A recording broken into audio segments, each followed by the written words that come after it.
Hello everyone, welcome back to Spararia YouTube channel.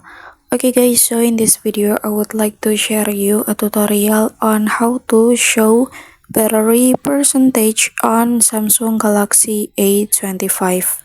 Okay guys, so to make it easier for us to see the remaining battery of our cell phone or make us more aware of the remaining battery, it is recommended for us to show the percentage of our cell phone battery guys. And how to do that is very easy and I will show you how.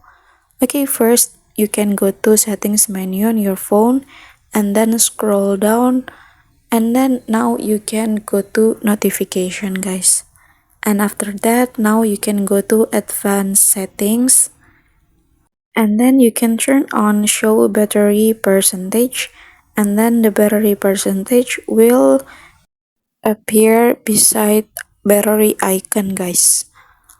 Okay guys, so yeah, here's the tutorial on how to show battery percentage on Samsung Galaxy A25. And yeah, thank you so much for watching guys.